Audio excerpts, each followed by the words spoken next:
बातें करो बातें। अभी खा लीजिए। ये भाई बहुत ही अच्छा है, खाते रहो तुम लोग। खाने का टेस्ट बहुत अच्छा है। चॉकलेट काटो।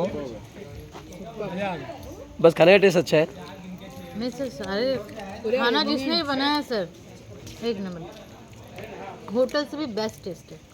क्या ओपिनियन मिल रहा है?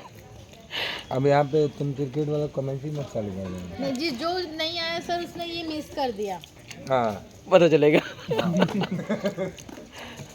वो सब देख के अभी भी बच्चे लोग आ रहे करके। और सर कैसा लगा खाना सर? एकदम एक नंबर। और लीजिए सर फिर, आपकी थाली खाली दिख रही है। एक्चुअली होता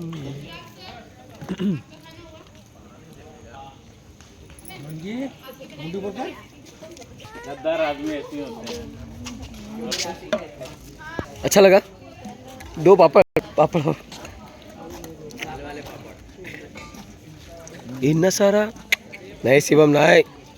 4 गिन के क्या 4 गिना चेड़ा है। क्या बात कर रहे हैं? इतना सारा शिवम। और अनु कैसा लगा खाना? अच्छा खाना हमने बनाया तो अच्छा नहीं लगा। अनु ने बनाया कर रहा है। क्या? अरे काय टेंशन ले रही, कल हम आराम करेंगे। ओके कल 1 जनवरी है ना? ओके पहला साल का पहला दिन आराम करेंगे। बाकी तो कल पता चलेगा कितना आराम करना है। बाकी जने काम करेंगे। हाँ बाकी जने काम करेंगे। क्योंकि कल हमारा में ये ड्यूटी आएगा। अभी डायरेक्ट परफॉर्मेंस स्टार्ट हो जाएगा ना? हाँ? अभी डायरेक्ट परफॉर्मेंस स्टार्ट हो जाएगा ना? यस खाना खाने दे, खाना खाने के बाद